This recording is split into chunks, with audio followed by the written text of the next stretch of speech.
Well, thank you very much. It's an honor to have the President of Ukraine with us. We've had a lot of good discussions, a lot of good talks, and I think progress is being made, very substantial progress in many ways. We had a good meeting, as you know, just a short while ago with the President of Russia, and I think there's a possibility that something could come out of it, and today's meeting is very important. We have, I guess, the seven very powerful leaders from Europe, and we're going to be meeting with them right after this meeting, and thank you very much for being here. Thank you so much, Mr. President. If I can, first of all, thank you for invitation, and thank you very much for your efforts, personal efforts to stop killings and stop this war. Thank you, and using this opportunity, many thanks to your wife, First Lady of the United States. She sent a letter to Putin about our children, abducted children, and my wife, First Lady of Ukraine, she gave the letter. It's not to you, to your wife. Oh, I want it. Yeah. So we are saying this sensitive topic, yes, please. And thanks to our partners, and that you supported this format, that after our meeting we can have leaders who are around us, UK and France, Germany, Italy, Finland, EU, NATO, I mean all partners around Ukraine supporting us. Thanks them, and thank you very much for invitation. Thank you very much for being here. President Trump. Do you think it's fair? Yes, Peter, go ahead. Thank you, President Trump. So, President Zelensky, you say in a post on X today, Russia must end this war, which it itself started. President Trump, you say President Zelensky of Ukraine can end the war with Russia almost immediately if he wants to. Which is it? Yeah, I think that's true. I think we're going to have a meeting. I think if everything works out well today, we'll have a trilat. And I think there will be a reasonable chance of ending the war when we do that. And, is this the end of the road for American support for Ukraine? Is today's meeting deal or no deal? I can never say that. It's never the end of the road. People are being killed, and we want to stop that. So I would not say it's the end of the road. No, I think we have a good chance of doing it. It's been almost 4 years now that a lot of people were killed last week. A lot of people last week. I mean, millions of people killed, but a lot of people last week for whatever reason. A big number, a lot of soldiers, on both sides. And I know the president, I know myself, and I believe Vladimir Putin wants to see it ended. And as you met with Putin on Friday, today you've got President Zelensky here. As you listen to Russia and Ukraine, which side has the better cards? Right Well, now? I don't want to say that. I'm just here to be. Look, this isn't my war. This is Joe Biden's war. He's the one that had a lot to do with this happening, and we want to get it ended. And we want it to end good for everybody. We want it to end good. The people of Ukraine have suffered incredibly. President Zelensky, are you prepared to keep sending Ukrainian troops to their deaths for another couple years, or are you going to agree to redraw the maps? Thank you for your question. So, first of all, we live under each day attacks. That today have been a lot of attacks and a lot of wounded people, and the child was dead, small one year and a half. So we need to stop this war, to stop Russia, and we need support, American and European partners, and we will do our best for this. So, and I think we show that we are strong people, and we supported the idea of the United States, personally of President Trump, to stop this war, to make a diplomatic way of finishing this war, and we are ready for trilateral, as President said. This is a good signal about trilateral. I think this is very good. Thank you. Mr. President, if the peace deal will be achieved, are you going to be willing to send American peacekeepers to Ukraine? Well, we're going to work with Ukraine. We're going to work with everybody, and we're going to make sure that if there's peace, the peace is going to stay long term. This is very long term. We're not talking about a 2-year peace and then we end up in this mess again. We're going to make sure that everything's good. We'll work with Russia. We're going to work with Ukraine, and we're going to make sure it works. And I think if we can get to peace, it's going to work. I have no doubt about it. Your team is talking about Your team has talked about security guarantees. Could that involve U.S. troops? Would you rule that out in the future? We'll let you know that maybe later today. We're meeting with 7 great leaders of great countries also, and we'll be talking about that. They'll all be involved, but there'll be a lot of help when it comes to security. There's going to be a lot of help. It's going to be good. They are first line of defense because they're there. They're Europe, but we're going to help them out also. We'll be involved. Yes. Vladimir Putin mentioned that the war will not end without addressing the root causes of this war. Have you had an understanding what are the root causes of this war? Well, look, the war is going to end. When it ends, I can't tell you, but the war is going to end, and this gentleman wants it to end, and Vladimir Putin wants it to end. I think the whole world is tired of it, and we're going to get it ended. It was, I've done 6 wars. I've ended 6 wars, and I thought this maybe would be the easiest one, and it's not the easiest one. It's a tough one. A lot of reasons for it. And they'll be talking about it for a long time, but they'll be talking about the others. Look, India, Pakistan, we're talking about the big places. When you look at, you just take a look at some of these wars. You go to Africa and take a look at that. Rwanda and the Congo, Republic of the Congo. That's been going on for 31 years.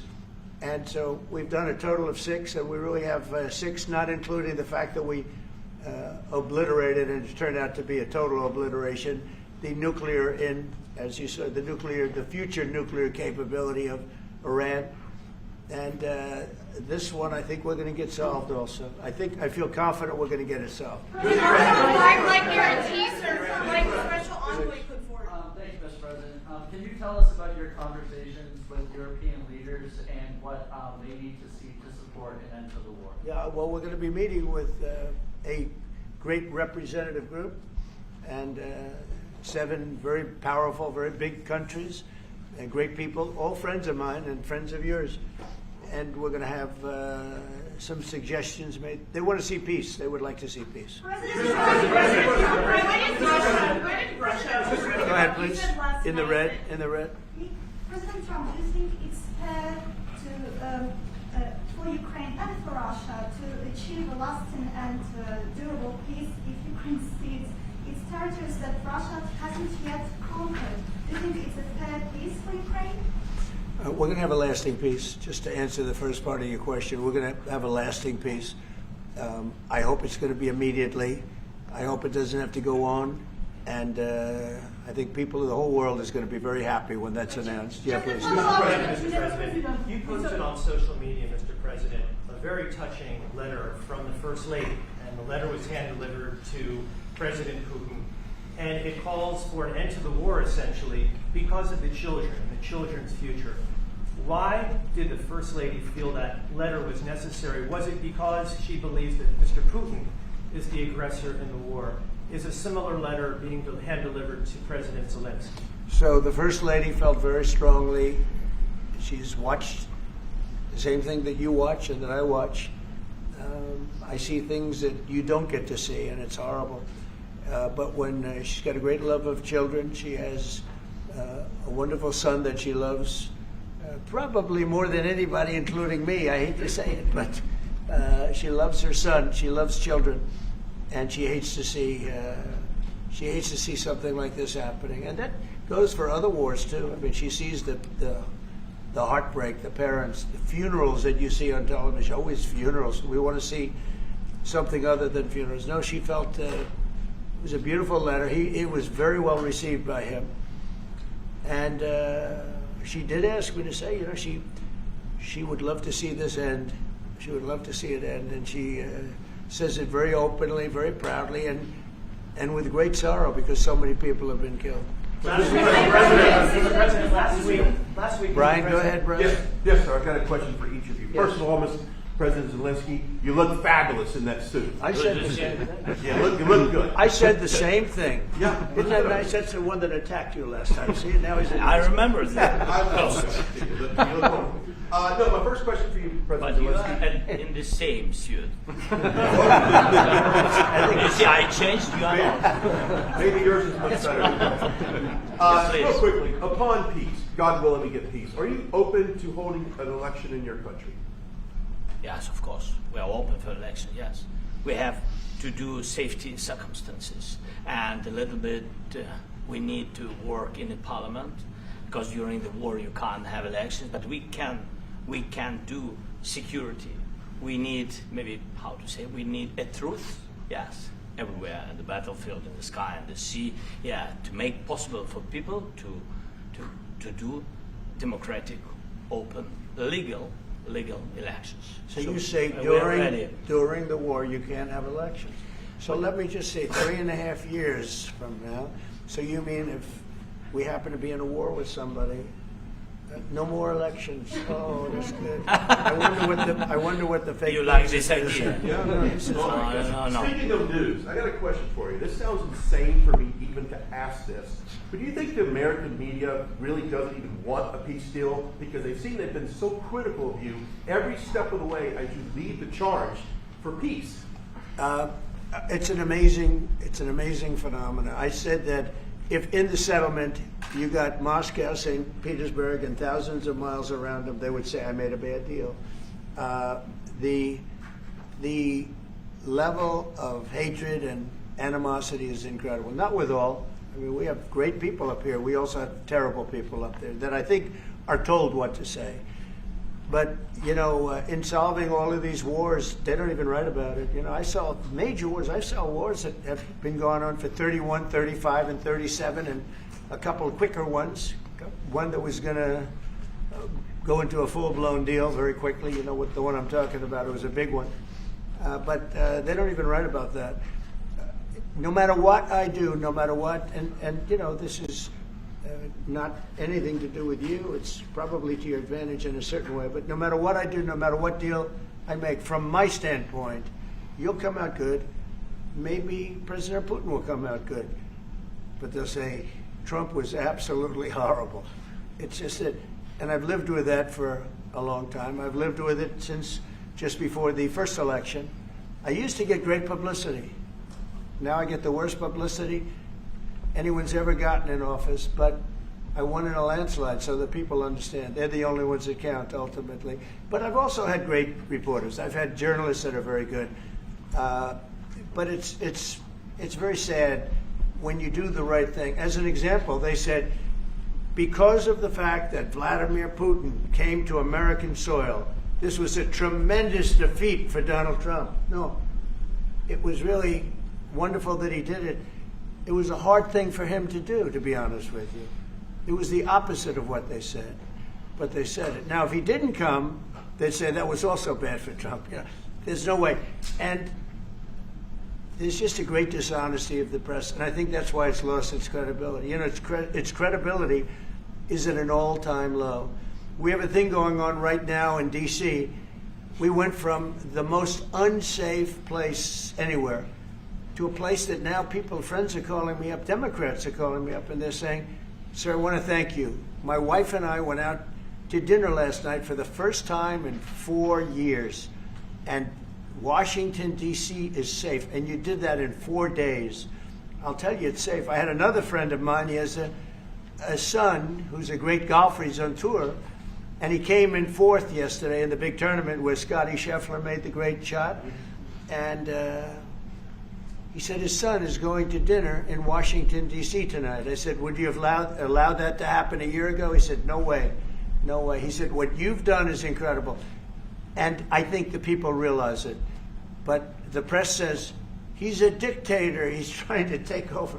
No, all I want is security for our people. But people that haven't gone out to dinner in Washington, D.C. in 2 years are going out to dinner. And the restaurants the last 2 days were busier than they've been in a long time. Thank you for that. I walked around yesterday with MTG. If you can walk around with DC with MTG and not be attacked, the city is safe. Yes. Thank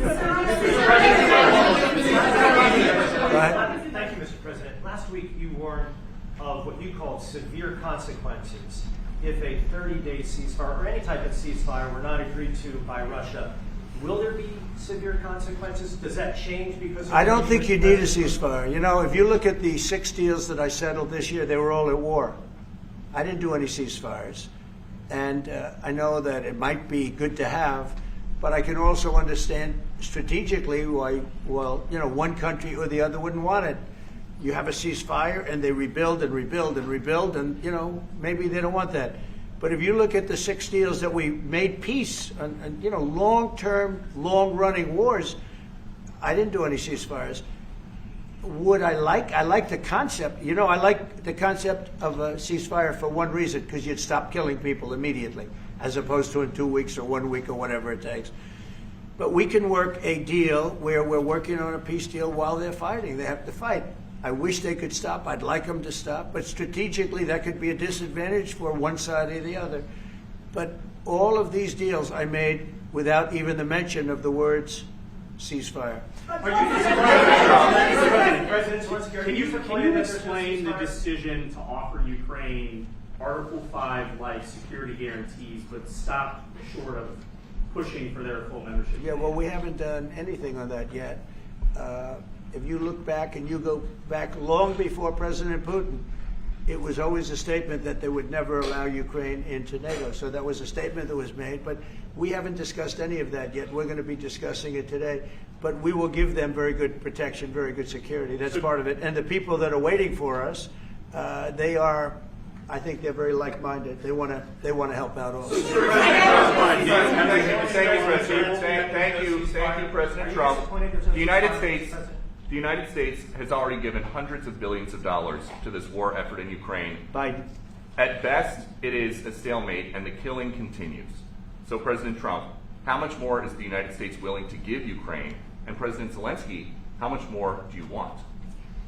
Well, I'll start off just by saying we're not giving anything now. We're selling weapons. This is something before, I guess the number is well over $300 billion. That was under Joe Biden, a corrupt politician, not a smart man, never was. By the way, go back 40 years, he was not a smart man 40 years ago either, but now he's in particular bad.